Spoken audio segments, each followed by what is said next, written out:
Hoje o Produtor Quer Saber vai mostrar para você um setor do agronegócio pouco conhecido, mas de muita importância socioeconômica e ambiental. É a reciclagem animal. O nome parece estranho, mas a atividade transforma mais de 12 milhões de toneladas por ano de matéria-prima que vem do abate de aves, suínos e bovinos. Tudo aquilo que não vai para o consumo humano é aproveitado na produção de farinhas, óleos de origem animal, biodiesel e produtos de higiene e limpeza. Quem vai explicar com detalhes esse assunto para você é a gerente de gestão e projetos da Associação Brasileira de Reciclagem Animal, Kátia Macedo, que está aqui com a gente no estúdio. Bom dia, seja bem-vinda. Bom dia, Marcelo, obrigado. Então, vamos começar primeiro, Kátia, explicar para quem está em casa com detalhes o que é reciclagem animal. Marcelo, a reciclagem animal é o aproveitamento da parte não comestível da cadeia da carne. Podemos dizer que são os ossos, as vísceras, aquelas partes de carne que o brasileiro não tem o hábito de comer, né? Também a gente aproveita as vísceras, as penas, e na cadeia nós envolvemos todos, né? Nós vamos do peixe até o boi, né? Essa é transformado, né? Tudo que não vai para a alimentação humana, que antes poderia ir para aterro sanitário, causando problemas ambientais, vai para uma indústria que é transformado em dois produtos básicos, que são os sólidos são transformados em farinhas e o líquido é transformado em óleos, né? Mais conhecido da população como sebo. É, né? Mais conhecido como sebo. É mais conhecido como sebo, né? Então, Kátia, e como é que funciona todo esse processo de reciclagem?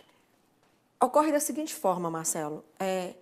Esse produto entra numa indústria, ele passa por um processamento a quente. Toda a matéria-prima que vem dos frigoríficos, né? Não só de frigorífico, mas também de casas de carnes, açougues, do abate em geral, né? Lembrando, Marcelo, que é sempre uma matéria-prima com qualidade. A gente não processa material podre. Certo, sempre tá? com qualidade. Sempre material... Primeira regra é que essa matéria-prima tenha qualidade. Primeiro critério. Primeiro qualidade critério. da matéria-prima. Qualidade da matéria-prima. Né? E aí é transformado tanto que sobra do bovino, como do suíno, como de peixes e como de aves. Ela é transformada em farinhas e as gorduras, e aí volta como fonte de matéria-prima para outros produtos. Né? Então a gente é produto base para uma outra indústria. Né? Pouca gente conhece, né? E tem tanta importância um setor como esse, né, Kátia? Pois é.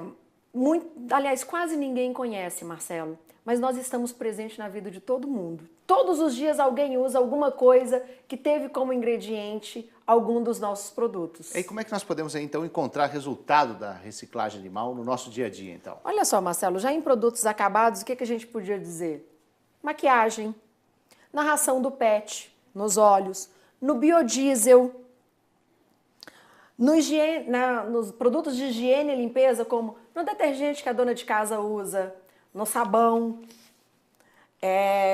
nos cremes, na tinta, Marcelo. Tem base, vai parte dos nossos produtos para uma tinta. Impressionante, pouca gente conhece mesmo a importância que tem esse setor e chegando isso no mercado. Olha só, maquiagem, no dia a dia, impressiona esse processo, né? E é importante essa divulgação, né, Kátia? Isso. Hoje, Marcelo... Divulgar essa imagem do setor. Sim. E hoje nós podemos contribuir, inclusive, com fertilizantes orgânicos para a lavoura. Para né? a agricultura, então, que tanto se fala agricultura orgânica, você consegue sim. ter Se a mais gente um parar processo. para pensar, nós temos um grande problema, né? Que é o que fazer com o que não é consumido na cadeia da carne.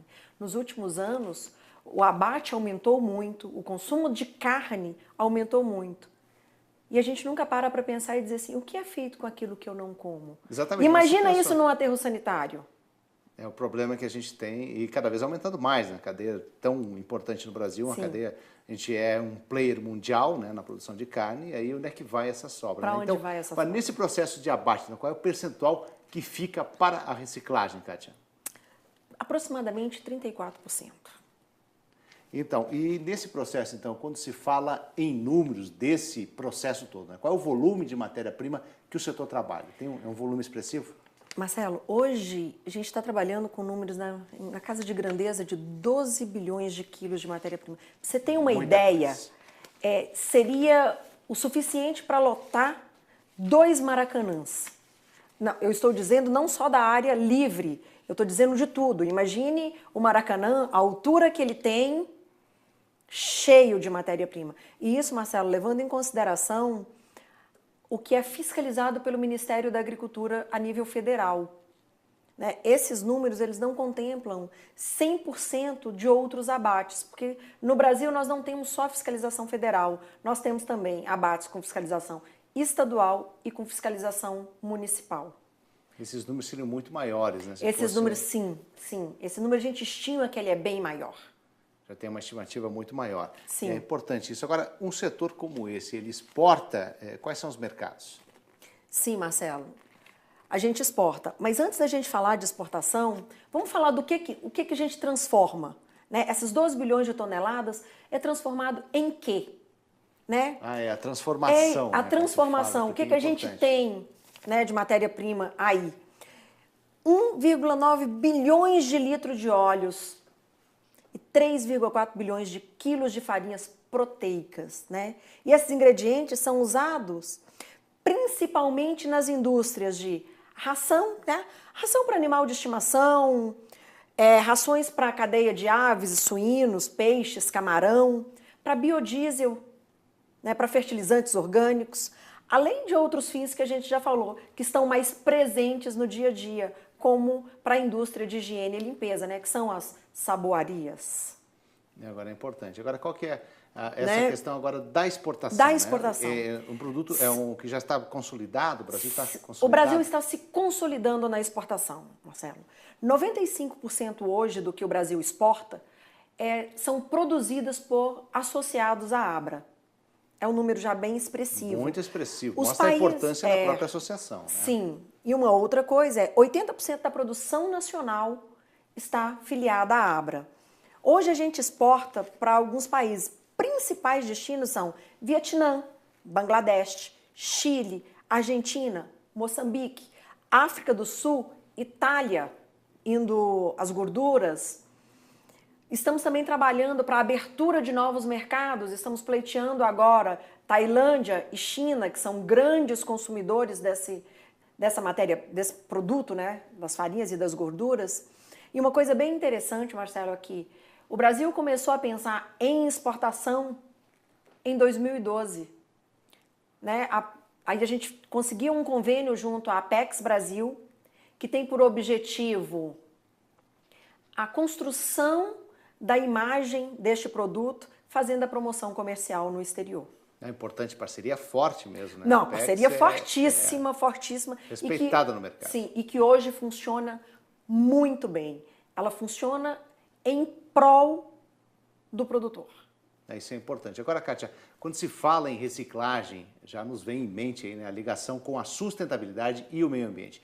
Qual é a importância do setor, então, para a preservação ambiental? A gente vem desde o começo já mostrando isso. Né? Pois é. Se a gente pensar em sustentabilidade, a gente vai estar falando em preservação do meio ambiente e nas necessidades sociais e econômicas, né? Hoje, o setor traz alguns benefícios, como a diminuição de aterros sanitários, porque, vamos lá, para onde vão esses produtos que a gente transforma? Se não viesse para reciclagem animal, ele ia para onde? O destino ia ser aterro sanitário. E aí a gente sabe tudo o que acontece num aterro sanitário. Não dá conta já do que vem da cidade, né? Imagina essa parte. Já não dá conta do que nós homens produzimos no dia a dia, né? E aí, para o aterro sanitário, isso é 70% menos de emissão de dióxido de carbono. É importante, é um cálculo muito grande realmente. Sim. Eu evito também o contágio de lençóis freáticos, de disseminação de doenças, pragas. Porque, vamos lá, se eu tenho uma carcaça, logo vem um urubu, vem um rato. Esses animais depois voltam. São disseminadores. Sim, e eles vêm para a cidade. Hoje os aterros estão quase que localizados dentro das grandes cidades. Então, essa é uma preocupação. E uma outra coisa é a agregação de valor. Um produto que poderia ser jogado fora, agora ele se transforma em novos produtos, gerando, claro, que divisas para o país. Agora, Kátia, as farinhas e gorduras de origem animal produzidas pelo setor são seguras? São, Marcelo, são muito seguras. Os produtos são cozidos a alta temperatura, o suficiente para controlar todos os tipos de bactéria, ou a maioria das conhecidas, né? E uma outra coisa, Marcelo, nós somos fiscalizados. A gente não produz ou não processa uma matéria-prima de qualidade ruim. Os produtos, a gente pode dizer que eles são frescos. Eles são processados em até 24 horas após o abate. Com toda a tecnologia que tem hoje no mercado. Né? Com toda a tecnologia disponível no mercado. E uma outra coisa, nós somos fiscalizados pelo Ministério da Agricultura, nós somos fiscalizados pelos consumidores, tanto nacionais quanto internacionais. Nós estamos sempre recebendo, além das auditorias do nosso país, a gente ainda é fiscalizado sobre leis de outros países. Isso é importantíssimo, sim, então, né? Sim. Agora, Kátia, vamos falar um pouquinho também da atuação da ABRA, né? Importante, a Associação Brasileira de Reciclagem Animal. Quando é que surgiu e qual é a importância dessa entidade para o setor? Nós somos uma entidade bem nova, né? Foi fundada em 2006, Marcelo. Né? Por uma necessidade de um grupo de empresário, eles sentiram a necessidade de melhor organizar o setor. O setor estava crescendo, se desenvolvendo, mas precisava conseguir uma representatividade junto ao governo. Precisava dessa representatividade, Sim. Né? E aí foi criada a ABRA com o objetivo de representar o setor junto aos órgãos de autoridade. Como representar junto ao Congresso, representar junto ao Ministério da Agricultura, incentivar a criação de políticas públicas para o setor. Esse é o grande objetivo hoje da ABRA, que é divulgar o setor, mostrar para a sociedade que a gente existe e o que precisa ainda ser feito. Hoje, Marcelo, se a gente olhar, né, igual você começou, pouquíssimo conhecido, nós estamos presentes, mas a gente ainda não conseguiu construir para a nossa sociedade uma imagem. Que a sociedade olhe para o setor como sustentabilidade na hora que identificar o setor, né? Sim. E outra coisa, né? A ABRA é um serviço de utilidade pública. O associado da ABRA faz um serviço de utilidade pública. Para onde iria os produtos? Ou a sobra, vamos chamar de o que fica do abate? Para onde iria isso? Tá certo. Agora, Né? Kátia, quais são os projetos, digamos assim, aquilo já foi para a tela em relação à capacitação? Isso é importante para o setor? Sim, é muito importante para o setor. Essa capacitação que está na tela, Marcelo, já é a 8ª capacitação que nós vamos realizar. Ela está dentro de um programa maior que se chama ABRA Aqui Tem Qualidade, que é um programa voltado para o desenvolvimento do setor. Né? E aí nós temos, já vamos estar realizando a 8ª capacitação, e fica aí um convite para todos. Né? Até a 7ª nós já tínhamos mais de 150 profissionais capacitados. Nós estamos também focados no desenvolvimento de um selo de qualidade. E a 8ª capacitação vai acontecer agora em Campinas, de 8 a 11 de agosto, e as inscrições estão abertas. E maiores informações pode entrar no nosso site, abra.ind.br. Tá certo, tá dado o recado nessa parte, né, Kátia? Então nós vamos fazer um rápido intervalo e na volta o nosso assunto é o grupo de trabalho criado para tratar da destinação de carcaças nas propriedades rurais, um tema que afeta diretamente os produtores. Voltamos já.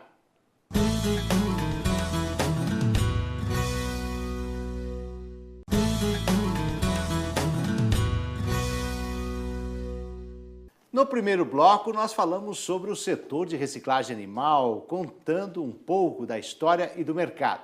Agora, vamos falar sobre um dos principais desafios na produção de bovinos, suínos e aves, o destino dos animais que morrem na propriedade. Falta legislação para que os produtores possam ter alternativas modernas e com lucratividade. Estamos conversando com a gerente de gestão e projetos da ABRA, Kátia Macedo, está aqui com a gente. Kátia, no primeiro bloco nós demos uma dimensão da importância desse setor, né? Um pouco da história, um pouco deste mercado. Agora, temos que falar também dos desafios. Quais são os desafios hoje para esse setor tão importante para o Brasil? O maior desafio, Marcelo, é sermos reconhecidos como sendo um setor de utilidade pública, tanto pela sociedade como pelas autoridades, né? Um outro grande desafio que nós temos é a construção de uma imagem do setor, né? É conseguir mostrar para a sociedade quem somos e o que fazemos e tirar alguns mitos. Dentre esses mitos que a gente produz produtos com péssima qualidade. Isso não é verdade. A gente só processa matéria-prima que tenha boa qualidade e que seja aprovada para isso. Tá certo. Dentro desse desafio também tem essa outra questão, né? Isso que até é uma solução do problema para o produtor rural e para toda a cadeia, né? Que o setor Marcelo, pode entrar como uma alternativa de solução, que é essa questão da destinação das carcaças de animais mortos nas propriedades. Foi criado, Kátia, um grupo de trabalho para discutir o problema. Como é que está funcionando este GT? Foi criado um grupo nomeado pelo Ministério da Agricultura, composto de 4 entidades: Abra, CNA, Fonesa, que é o Fórum Nacional Fórum dos Nacional Executores de Sanidade Animal, né? Isso, e pelo próprio Ministério da Agricultura, que é quem está com a coordenação do grupo. Agora, em que ponto está essa discussão dentro deste grupo de trabalho que tem essa missão tão importante? Hoje nós estamos estudando como o mundo faz, né? Nesse momento a gente está vendo quais são as alternativas, quais são as tecnologias, o que é aplicável, o que não é. E esse grupo tem uma grande preocupação, que é prever todas as tecnologias existentes. Não deixar nenhuma tecnologia de fora, para que o produtor possa tomar a melhor decisão para o negócio dele. Escolher o que é melhor para ele, né? Do que Sim. ele está fazendo na propriedade. Né? Sim. Tem que ter, acho que é um direito do produtor ter essa alternativa, né? Essas alternativas para que ele possa escolher. Agora, a regulamentação do uso de carcaças de animais mortos vai contribuir para a sanidade animal e quais são as tecnologias usadas hoje? Vai contribuir sim, Marcelo. A gente imagina que vai diminuir em muito alguns problemas que o produtor rural tem hoje. Dentro desses problemas, com a questão de área para a destinação disso. As principais tecnologias hoje é o enterramento, o incineramento e a compostagem. Agora, se o setor de reciclagem animal se tornar mais uma alternativa para o produtor, quais vão ser os benefícios? O principal benefício que eu vejo é o produtor rural poder tomar a melhor decisão para ele, né? Se eu passar mandar essas carcaças para fora da minha propriedade, eu não vou ter alguns problemas ambientais, me diminui o consumo a utilização de mão de obra, vai melhorar o meu solo, que em alguns casos já pode estar muito cheio, né? Porque o enterramento gasta um grande espaço. Isso eu acho que vai ser e depois pode vir a ser também, Marcelo, uma fonte de recurso para o produtor. Uma renda a mais, né? Uma renda a mais. O animal que morre hoje dentro da propriedade, imagina, se eu enterro, eu estou enterrando dinheiro, né? Porque o animal é dinheiro. Proteína. Eu estou enterrando proteína, ele é dinheiro. Para o produtor, ele é dinheiro, porque é o que ele vende. É importante dizer que são mortes naturais, é interessante frisar nesse ponto, né, Kátia? Sim, nós não estamos falando de mortes que tenham sido feitas por algum episódio, né, de doenças. Nós estamos falando de mortes muitas vezes por manejo, ou por falta de uma energia, ou por causas naturais mesmo, Marcelo. Agora, nesse ponto é interessante. Agora, o que mudaria para as empresas de reciclagem, para o setor? Aumentaria a disponibilidade de matéria-prima. As nossas indústrias estão todas preparadas para assumir essa matéria-prima, né? Então, na prática, para a indústria muda o aumento da matéria-prima. A oferta de matéria-prima. A oferta de matéria-prima. E de qualidade, né? Sim, de qualidade. Porque, com certeza, o nosso Ministério da Agricultura não vai permitir que seja processado uma matéria que não seja de alta qualidade. Agora, qual seria a destinação final desta matéria-prima que viria, então, das carcaças de animais mortos nas propriedades, Kátia? Essa destinação, Marcelo, vai ser ainda discutida pelo grupo, né, e vai ser apresentado no documento final todas as alternativas possíveis e vai caber ao nosso Ministério da Agricultura dizer para onde pode ir. Então essa é uma resposta que ainda não está pronta. Que ainda está sendo trabalhado. Então, ainda está sendo trabalhado. E o que se espera então desse grupo de trabalho?